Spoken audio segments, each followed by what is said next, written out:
wrong with this man? Hey, what's up, my people? It's your girl, Adeola. Can you guys believe that Yaya Jammeh of Gambia has cancelled the election? Hey, father, where is thy face? The man has cancelled the election. Now what's in the warrior? On this note, I want to make it very clear that in the same way that I accepted faithfully the results, believing that the IEC was independent and honest, I hereby reject the results in totality. He rejected the result of the election that everybody has been celebrating. He said that there are discrepancies and abnormalities in the result. I was like, shoo. Say what? Like, Jammeh, something is smelling. Did you put up Jammeh's photo? Yeah, take it now, please. It smells right now. Just, I knew it. I knew the man was up to something. The moment he considered like that, I knew he was up to something. Now he's showing us his true color. No, be so showing the whole world his true color, including those that were praising him at that time when he considered. And to think that even your girl was praising this man for, you can put up his photo, we will endure the smell. It has to be Yaya Jammeh. And to think that your girl was praising this man for conceding defeat at that time. The devil is a liar. Meanwhile, not long after he conceded defeat, the chairman of the opposition party was telling everybody that they will prosecute Jammeh. And me, I was saying, hey, this is probably not wise. Why not wait for him to hand over before you start telling the world that you will prosecute him? See what the man did. Not long after they said that,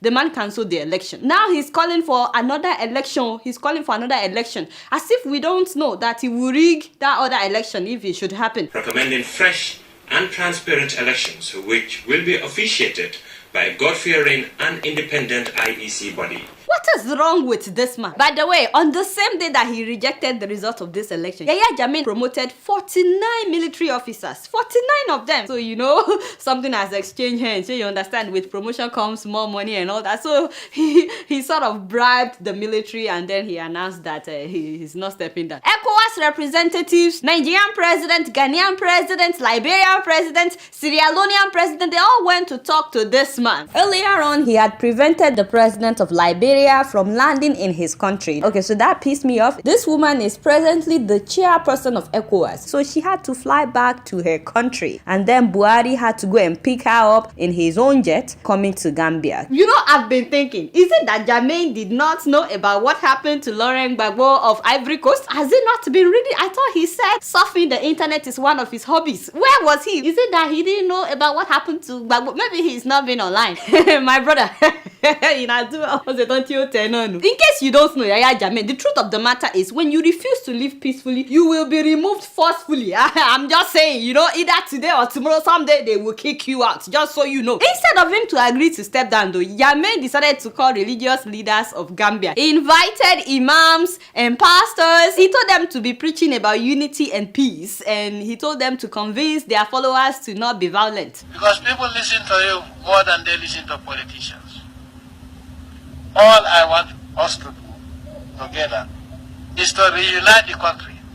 All what I want is reconciliation so that the country continues. He knows what he is doing. He knows that people are angry with him, so he thinks that this is the solution. He doesn't want people to protest. Sure, you understand? That is why he's telling the religious leaders to tell their followers not to be violent. But really, this will not work. Yaya Jammeh, hopefully you are watching me on smart TV.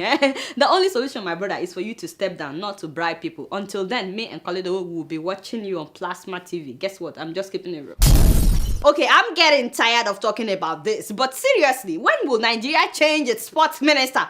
When are you going to change that man, that khaki man, what is his name? Yes, Solomon Dalong, whatever. This man continues to embarrass me as a Nigerian. In fact, he's embarrassing every one of us. How can a whole sports minister say that he did not expect our female soccer team, the Super Falcons, to win the Africa Cup of Nations? Hey, father, please don't, no, don't beg me. I say don't beg me. What is wrong with him? Seriously, what is his problem? Is this man a minister or a comedian? If Koledo is acting scared like that, I would have fired him a long time ago. Shut up. I know you are good at what you do. That is why I keep up with all this crap of yours. If not, I would have fired you, Jared. You are still talking. Anyway, according to this man, he said he didn't know that they would win. That's why they did not prepare the Super Falcons salaries. I said, Lord, please, hey, help me not to lose it right now. As you guys know, the Super Falcons won the Women's Africa Cup of Nations Championship. Yes, oh, congratulations to these ladies. You now do well. They know how to kick it. You know, I used to kick it too back in the day when we were in school. I miss soccer. The ridiculous thing is that this is not the first time that the Super Falcons have won this competition. As a matter of fact, this is their 8th time. As in 1, 2, 3, 4, 8 times. 8 times that they've won. Yet the sports minister is acting surprised. Oh, we didn't know that they would win. I was like, what? They went into that tournament as defending champions. Hey, these players, each of them $25,000. Their officials as well, all together about $7 million. By the way, my father in the Lord, Mohammed, I don't know why you guys don't call me for advice. I mean, it's free. I know that advice can be very expensive, but me, I don't charge people for advice. How can this man say that recession is the reason why they refuse to pay these players? I was like, Lord, the recession that did not stop you from getting your own salary. Is this man not getting paid his salary? I said, Father, Ogalai, hey, no, lie. Just because lie is part of your name doesn't mean you have to lie. I'm telling you, these ladies have been representing us at the international arena all these years. These ladies protested even at the National Assembly before the Nigerian president would order that they should pay them. I was like, really, Mr. President? We know that you are very slow. You've been very, very slow. Don't even get me started. Since you started this, your president, you've been really, really slow. But why do you have to wait for people to protest before you would, I beg? The funds spended were properly spended. The funds spended were properly spended. Hi, the devil is a liar. I don't know when Buhari will change the sports minister. We all know that Buhari appointed this man because of nepotism. He is definitely not qualified. He's not competent. If someone is messing up like this and you don't remove him, how can you challenge your other ministers? And to think that sports is the only thing that unites us in Nigeria. You guys know that sometimes we can be very divided, very tribalistic. But when it comes to soccer, Nigerians, they don't care whether you are Hausa, Igbo, Yoruba, or Biafran. Everybody is rooting for the Nigerian team. Oh, they up Nigeria, up Nigeria. Now we are the laughing stock all over the world. Even the common sense senator had something to say about this. It is a disgrace what is happening to our girls.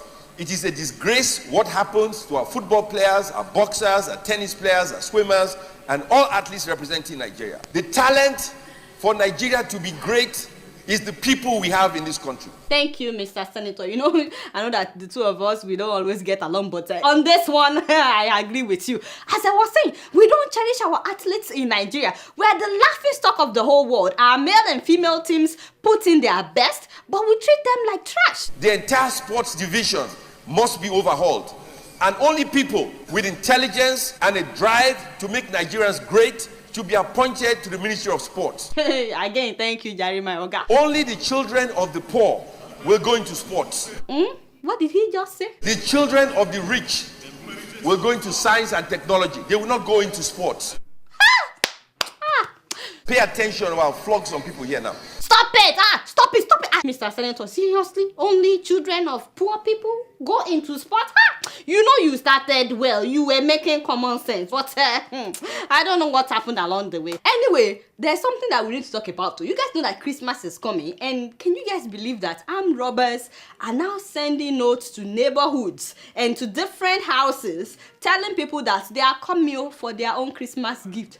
You know, this thing has been happening for years. This thing has been going on for years. For years, armed robbers will send notes and they would come to rob people just as they said that they would. You think that the police don't know that they are coming? And in many cases, these armed robbers are even better armed than the police. Also, last week, someone on Twitter was tweeting how armed robbers were operating on the Lagos-Ibadan Express Road. He said that all the cars were turning back, that his own car also turned back, that they're looking for police. There's no police anywhere in sight. I think that it's really sad that this is still going on. Please, Nigerian government, this thing has been happening for years. It's about time that we find a solution to this. Christmas is supposed to be a season of joy, a time for families to get together. But for so many people, it is actually a nightmare. It's a time of fear, like for real. So if this is not affecting you, it is affecting some people. Please, Nigerian government, do something. You guys know I don't know much. Guess what? I'm just keeping it real.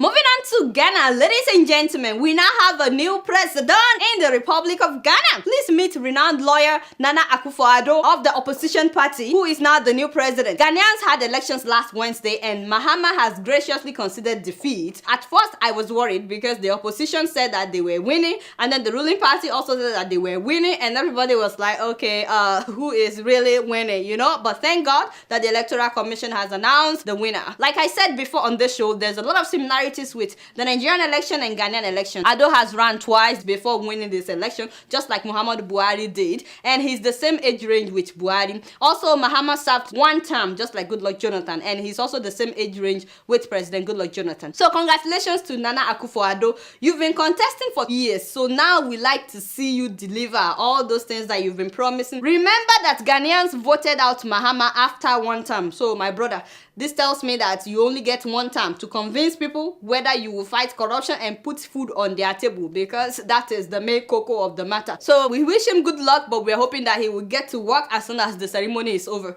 Guess what? I'm just keeping it real. Still on Ghana. Okay, so I thought that Nigerians are the ones that they call scammers. I'm not saying that we are scammers. I'm just saying people call us 419. But can you guys believe that Ghanaians have taken it to another level? Charlie, why? How can a fake American embassy operate in Accra for over 10 years? Hey! Over 10 years! Hey! Issuing real visas. How is that even possible? Real visas from fake embassy. How about? Don't tell me that the government officials did not know about this. Somebody somewhere was getting paid. And please don't tell me that somebody at the real embassy doesn't know about this. You cannot tell me that. Because how were they able to get real visas to give to people? I heard that they were issuing some fake visas as well. But this fake embassy was run by Ghanaian and Turkish organized crime gangs, charging people $6,000. As in, by the way, if somebody is charging you $6,000 for visa, shouldn't you know that something is up? And look at the building. How can an American embassy look like this? Have you ever seen an embassy that looks like this? But you know, it's possible that some of these applicants knew what they were getting into. Some of them, they probably knew what they were getting into. But again, the story said that there were white people working at this fake embassy. So I guess that is all you need to deceive an African. The embassy had an American flag and a portrait of President Obama. So when visitors arrived at the embassy and they saw white people working there inside the embassy, that was it. So the US State Department said that the customers received legitimate visas and that some of them received counterfeit visas, as well as false identification documents such as bank accounts and birth certificates. The way they were running this embassy was to look for customers in remote regions outside Accra, and then they would shuttle these people into Accra and have them stay in hotels because walk-ins were not permitted at this fake embassy. So the guys would pick them up from the hotels and drive them to the fake embassy. The State Department conducted raids and arrested several suspects back in June, but the Turkish suspects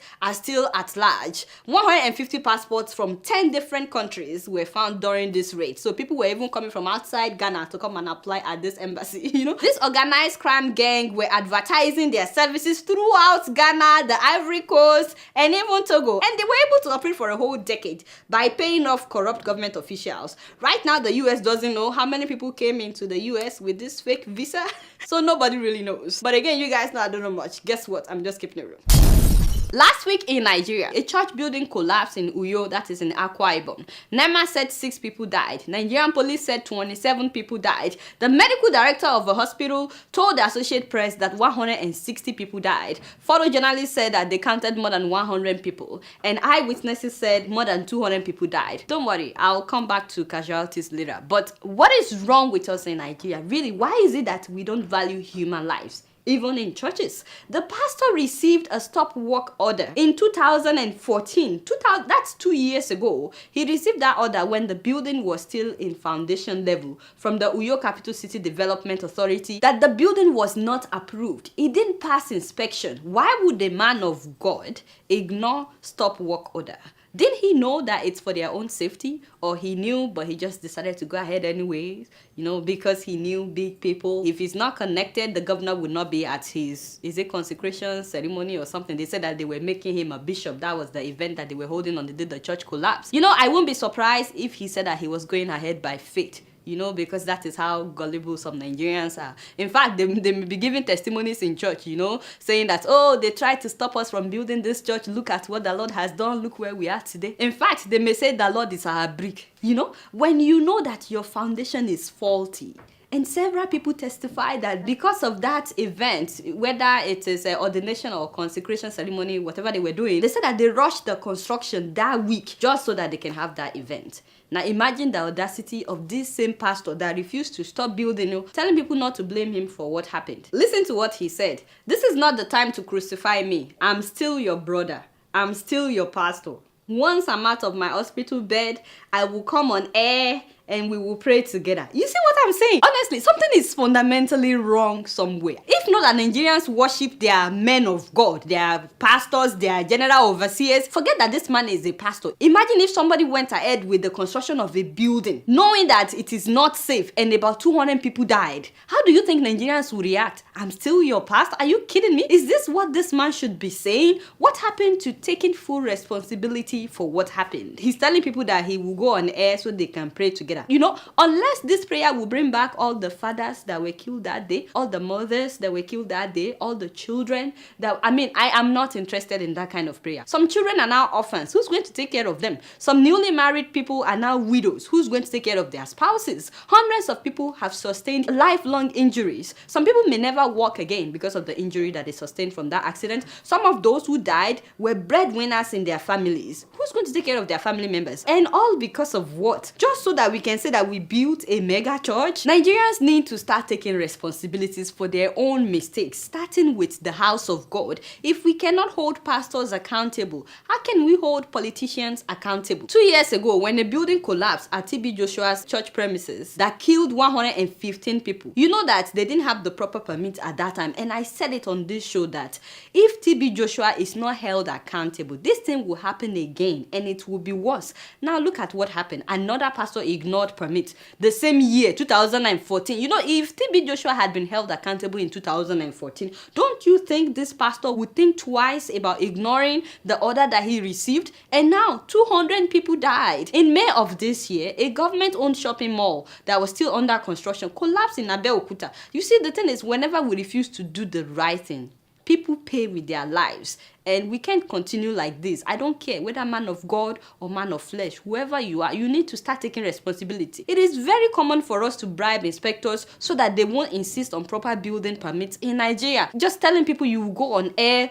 to pray with them. Like, are you kidding me? Meanwhile, Nigerian government continues to downplay casualties. I don't know why. I don't understand. Since I was a little girl, if 10 people die in an accident, they will say 2 people. What do you get from that? Telling us that only 27 people died in Uyo. You should be ashamed of yourself. There's nothing wrong with being honest. People actually appreciate you for being honest. I was hoping by now you would know that we don't rely on NTA. This is the age of social media. Eyewitnesses, they can put out the actual death casualties. So what do you get from lying to us? To all those who lost their loved ones, please accept our condolences. I can't even imagine what you guys are going through. May their souls rest in perfect peace. You guys don't know much. Guess what? I'm just keeping it real. So before I leave today, I like to read one email, and this email is from Anonymous. This person says that he works at the Nigerian embassy in Washington, D.C. And he says, "Hi Adeola, they are now owing us 4 months' salary.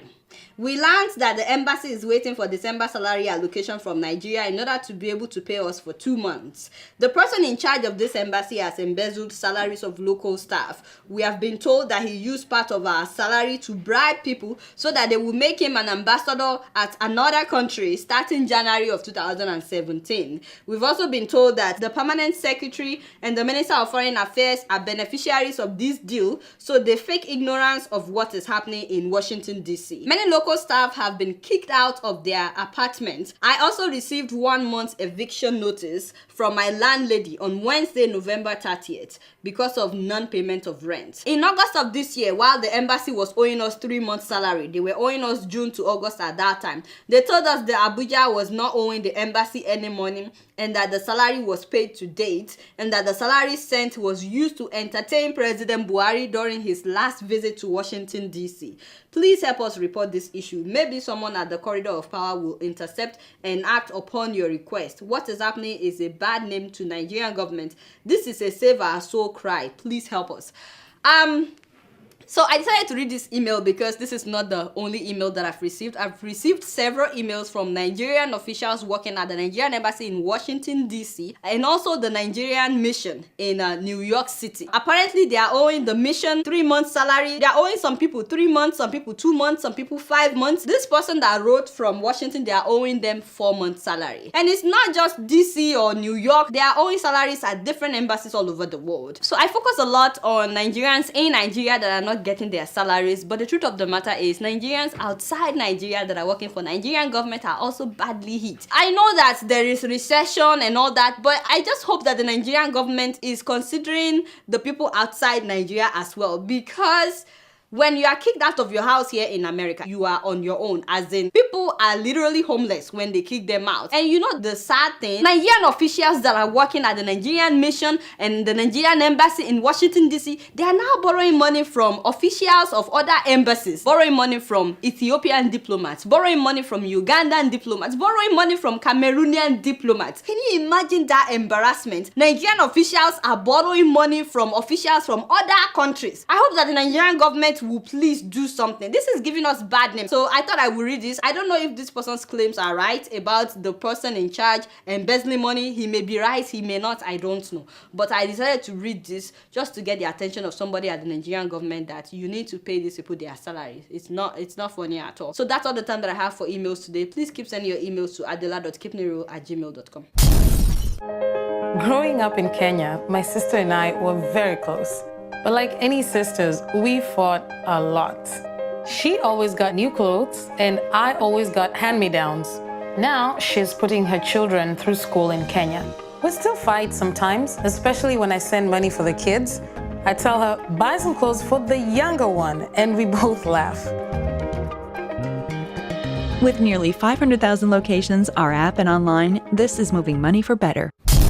Alright guys, it's been real and I'm keeping it real right up in here. Don't forget to follow me on Facebook, Twitter, and Instagram. Until next week, I'm gonna see you all later. Peace out.